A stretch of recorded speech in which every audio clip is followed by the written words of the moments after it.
व्याधयश्च प्रहीयन्ते प्राप्यते चोत्तमम पदम। वो ऐसे उत्तम पद को प्राप्त होता है जो भजन करता है, क्योंकि उसको तत्व ज्ञान हो जाता है। तत्व ज्ञान हो जाने पर उसके ऊपर रोगों का प्रभाव नहीं पड़ता, जरा वृद्धावस्था का प्रभाव नहीं पड़ता और मृत्यु का भी प्रभाव नहीं पड़ता, और उत्तम पद की उसको प्राप्ति होती है। अगर वो मोक्ष चाहे तो मोक्ष, प्रेम चाहे तो प्रेम। तत्व ज्ञान उसे वेदांत पढ़ के नहीं करना होगा।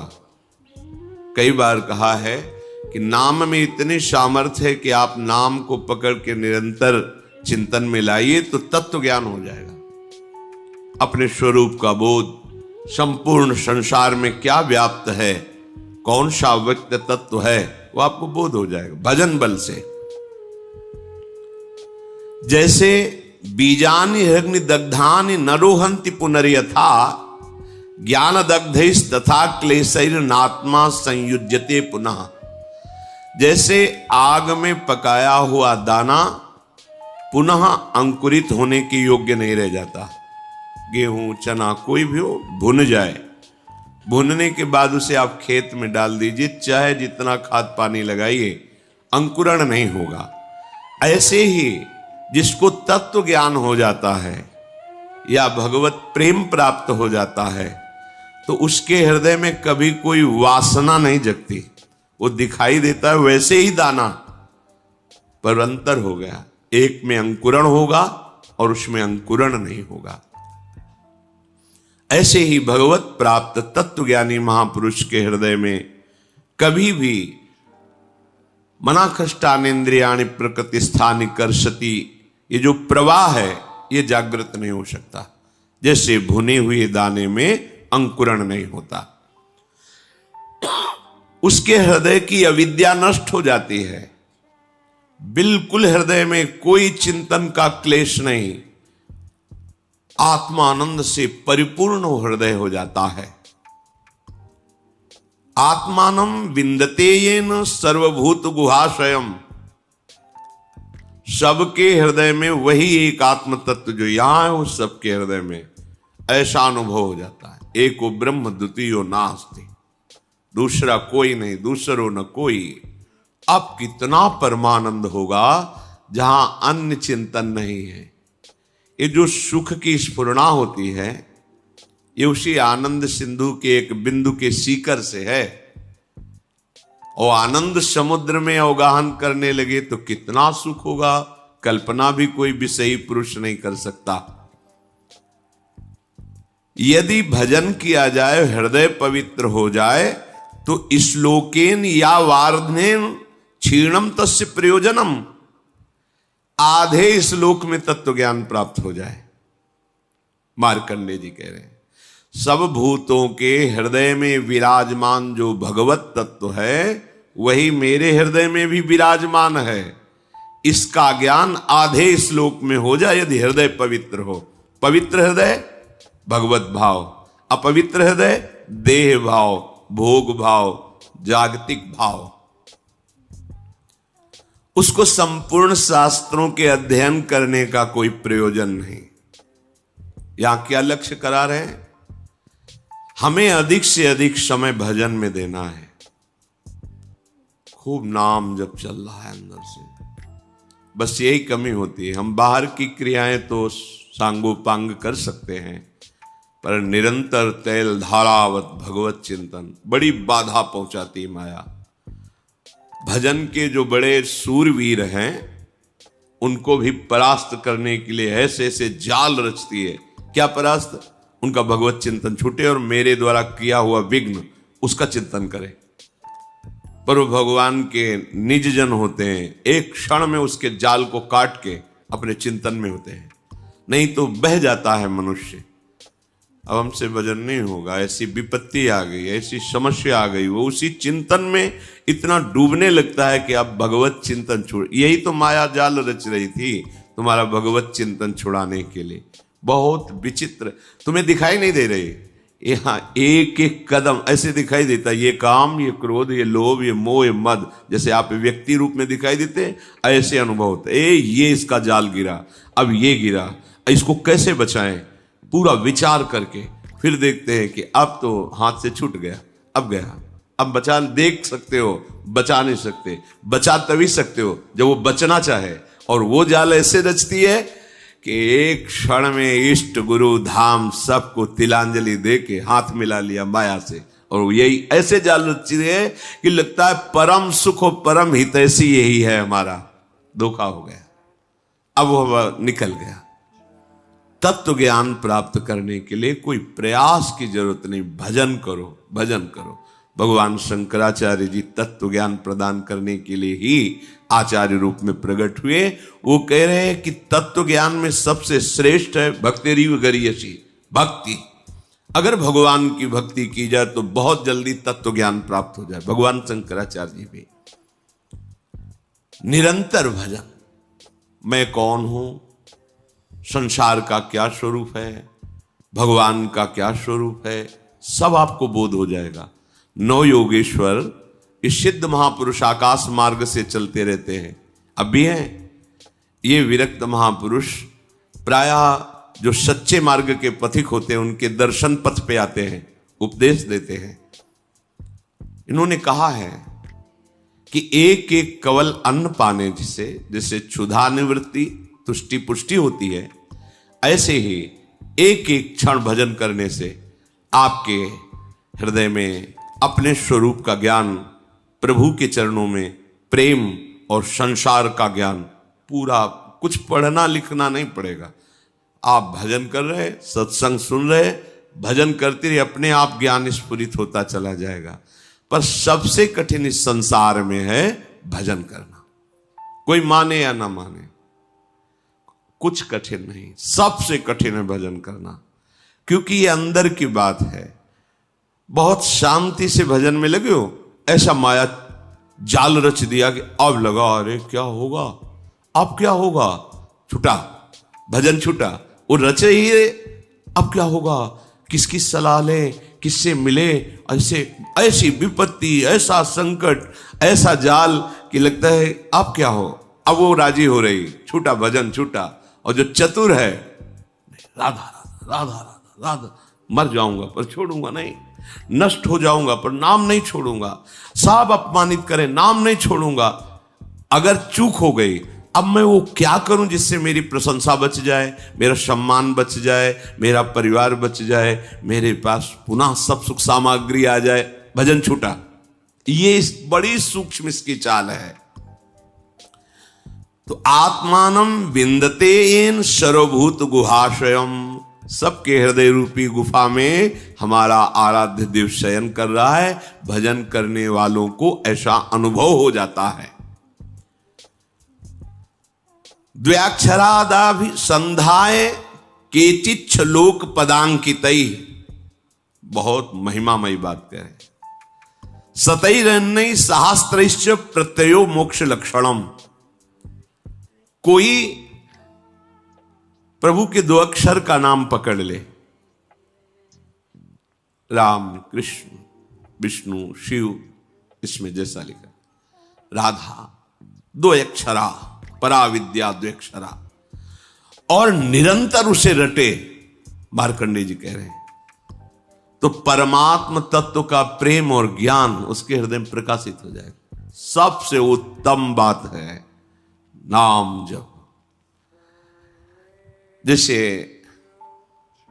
प्रायः लोग जब सुनते हैं कि कोई संत हैं, उनके पास जाओ तो कामना की पूर्ति होती है, कई बार हम आप लोगों को बिल्कुल साफ करके बताते हैं, भगवान प्रणत कामदम है।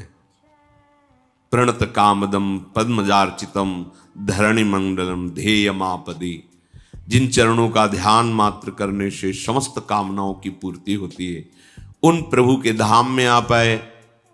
प्रभु के जनों के प्रति आपकी भगवत भाव श्रद्धा हुई, प्रभु का नाम यश सुना, इससे आपका काम बनता है। आप समझो, संतों के पास जो है मूलधन वो नाम है, भगवान की महिमा है। वो जब आप सुनते हैं, नाम जब करते हैं, उनके प्रति भाव रखते हैं, आपका मंगल होना प्रारंभ हो जाता है। यदि आप नाम नहीं जप कर रहे, सतमार्ग में नहीं चल रहे तो आप लिख लेना, कहीं भी जाओ आपके हाथ में आखिरी में पराजय ही लिखी रहेगी, आपको परास्त होना पड़ेगा। अगर नाम है तो फिर कहीं जाओ या ना जाओ, विजय तुम्हारे हाथ में है, बस धैर्य पूर्वक। कल किसी ने कहा कि नाम जप तो कर रहा हूं पर इतनी विपत्ति आ गई कि अश्रद्धा हो गई नाम में, कि नाम जप कुछ नहीं कर पा रहा। हम उनकी बात करते हैं जिनके रोम रोम से नाम चलता है, उनको भी शारीरिक विपत्तियां आई है। ऐसे चरण रख देते थे तो वो भूमि बोलती थी विट्ठल विट्ठल विट्ठल, भूमि उनके ऊपर खौलता हुआ गर्म पानी फफोला ही फफोला शरीर पड़ गया। हा विट्ठल जल रहा हूं, ऐसा बोले से तुकाराम जी। तुम कितना जप करते होगे? क्या भगवान निर्दयी है? क्या वो क्षमा नहीं कर सकते थे? उनका विधान है। प्रहलाद जी के रोम रोम से हरि हरि, कितना ये बातें नहीं देखनी। नाशवान शरीर है, यहां सब परिवर्तनशील है। ये दो अक्षर इसलिए पकड़े गए हैं कि अब हमें मां के गर्भ में न जाना पड़े और सब विपत्ति सहने की सामर्थ्य मिले और अंत समय तक मुझे अपने प्यारे से मिलन हो जाए, प्रभु से मिलन हो जाए। ये बीच में जो आपको मिलता है ये एक मिलना नहीं है, ये बिछुड़ना ही है। प्रतिपल हर वस्तु नष्ट हो रही, ध्यान से देख लो, रखी रहने दो उसे। आप देखो तुम्हारे योग्य नहीं रह जाएगी, या प्रयोग कर लो तो 6 घंटे में देखने योग्य नहीं रह जाएगी, विष्ठा बन जाएगी। 5 मिनट बाद बमन कर दो, घृणा पैदा हो जाएगी। सब नाशवान परिवर्तनशील है। इसको ऐसा ना सोचो कि नाम जप कर रहे हैं तो हमारा काम नहीं बना, विपत्ति हो गई तो अश्रद्धा कर। सिद्धांत को समझो, हजारों बार कहा है, जब आप नाम जप शुरू करोगे तो पहले वो मल का नाश करता है, अनर्थ निवृत्ति करता है, जो आगे आपको भयानक जन्म मरण रूपी कष्ट, भयानक विपत्तियां देने वाला, पहले उसको भस्म करेगा। अब ये शरीर तो बन गया है प्रारब्ध से, इसको तो समय समय पर जो दुख सुख का विधान है वो आएगा, नाम जप उसको सहने की सामर्थ्य देगा। अश्रद्धा की जरूरत क्या है? अश्रद्धा किए तो पूर्व संस्कार आपके आगे तक आपको सताते रहेंगे। मान लीजिए ये वो औषधि जो जड़ मूल से रोग का नाश करती है। नाम लेत भव सिंधु सुखाही, करहु विचार सुजन मन माही। सूख जाएगा, तैरने की नाव की भी जरूरत नहीं। नाम लेत भव सिंधु सुखाही, सब नष्ट हो जाएगा आपका दुख संकट। सत्य वस्तु को कोई स्वीकार करना नहीं चाहता। नाटक को सत्य मान करके, ये संसार एक माया का नाटक है, वो इसे सत्य मान करके इसे भोगना चाहता है, इसका स्वामी बनना चाहता है, मायापति बनना चाहता है। सत्य बात स्वीकार कर ले तो आनंद मगन हो जाए, पर सत्य कड़ुआ लगता है। लगता है ये ठीक है, प्रवचन करो, सुन लिया, पर हमें चाहिए ये। तो जो चाहिए वो कितने दिन के लिए, कितने मिनट के लिए, पर वर्तमान का सुख भोगी मन इतना निश्चय कर लेता है कि ये चाहिए और अपना जीवन, पूरा का पूरा जीवन चाहिए में। और जो चतुर होता है वो जाहे न चाहिए कबहू कछ, नहीं नहीं, तो वो जो चाहिए मांग रहे हैं वो उसके पीछे लुटता घूमता है और उसके सामने सच्चिदानंद भगवान होते हैं। और जिसको चाहिए उसके सामने माया होती, कुछ पकड़ में ही नहीं आता, पूरा जीवन निकल जाता है, कुछ हाथ में नहीं। अब जा रहे हो अपने देश, क्या है तुम्हारे पास? कुछ नहीं। यही चिंतन है, ये चिंतन तो आगे का जन्म निर्णय कर देगा। हाँ, राधा राधा कहा है, अब ये जमा है। यहां कह रहे द्वेक्षरादभिसंधाय, कैसा? टूटने न पावे तार, संधि बनी रहे, राधा राधा राधा राधा राधा। तो क्या बोले? ये 2 अक्षर ही तुम्हें परमात्म तत्व का ज्ञान और प्रेम प्रदान कर देंगे, बहुत पढ़ने की जरूरत नहीं है। सैकड़ों शास्त्र हैं, सैकड़ों शास्त्रों के वाक्य हैं, क्या क्या पकड़ोगे? जीवन बहुत थोड़ा है, क्या करें, बस नाम पकड़ लो। एक बार ऐसा मान करके लाभ मिले ना मिले, हानि हो, नरक मिले, दुख मिले, सुख मिले, एक बार संतों की बात मान लेते हैं भाई। बहुत माना है सबकी बात, एक बार मान लेते हैं। अब जब तक श्वास रहेगी नाम जपेंगे, निहाल हो जाओगे, देख लेना। पर ये ऐसा नहीं कि कुछ दिन ऐसे थोड़ा जपे और देखें कि लाभ हुआ कि नहीं। तो लाभ तो हुआ है, पर तुम देखने लायक नहीं हो उस लाभ को।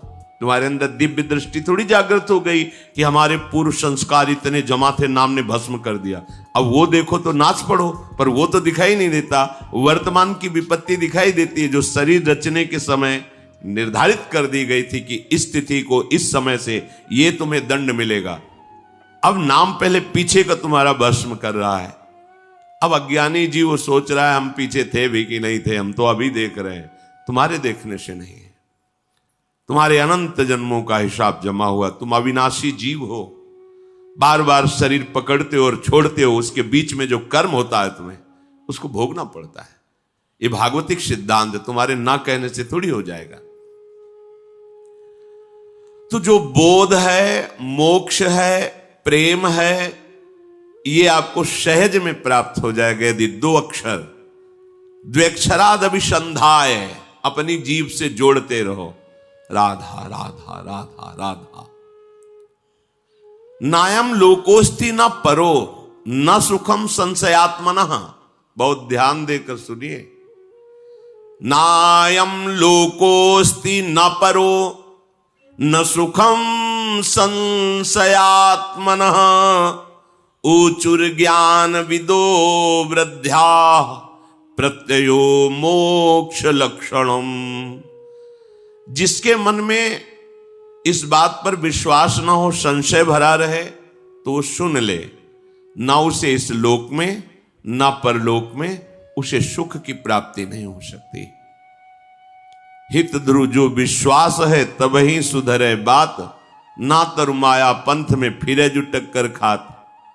ए नाम पकड़ लो, मान जाओ हृदय की बात कहते हैं, ऐसा बचाता है, पूरे जीवन देखा है। अगर वो ना हो तो माया ऐसे जाल रचती है कि लगता है अब क्या, तब लगता है नहीं, ये चकाचौंध माया की नाम नाम, वो एक इतना मजबूत पकड़, वो फिर माया हिला नहीं पाती, वो पकड़ पार हो जाता है।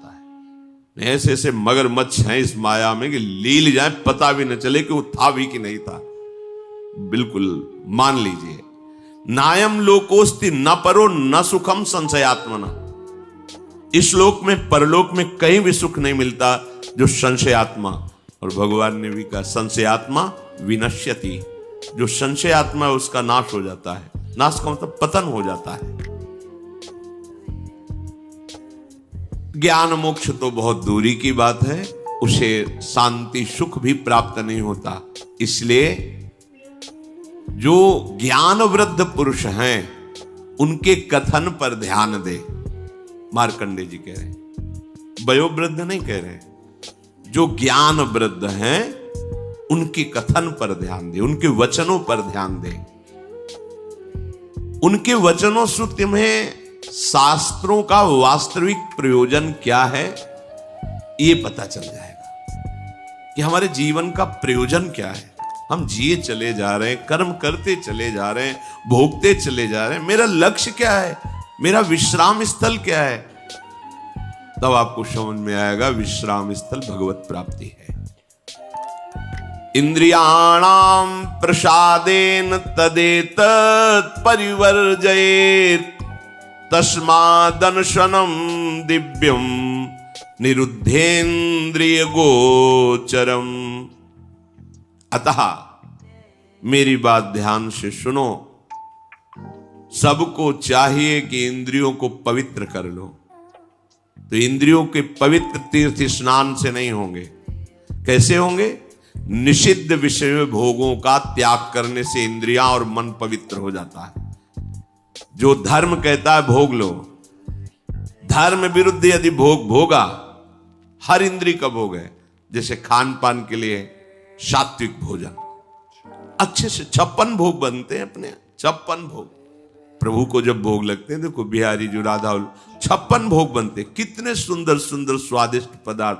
अब निषिद्ध भोग, प्याज, लहसुन, मांस, मछली, ये सब गंदी चीजें जो तमोगुण पैदा करके राक्षसी वृत्ति का निमंत्रण दे दे। एक एक इंद्री का विषय हो, जनेन्द्री, गृहस्थ हो, धर्मयुक्त है, आपने पाणी ग्रहण संस्कार किया है, आप तो आपकी जनेन्द्री भोग भोगते हुए भी पवित्र है। नेतेंद्री, अपनी बहन को कैसे देखते हो, अपनी मां को कैसे देखते हो, अपनी बेटी को कैसे देखते हो, ऐसे दूसरे की बहन, दूसरे की बेटियों में जिससे पाणी ग्रहण किया है वो पत्नी है। इसके अलावा शास्त्र का आदेश है, नेत्रेंद्री पवित्र तभी होगी जब आपका दर्शन सही होगा, तभी तो ये भगवत दर्शन करने के अधिकारी बनेंगे। चाहे लाख समझाओ, पर ये मनमुखी चाल चलने वाले मानते नहीं हैं। सर्वांतर्यामी हृदय में बैठा है, तुम लुक छुप कर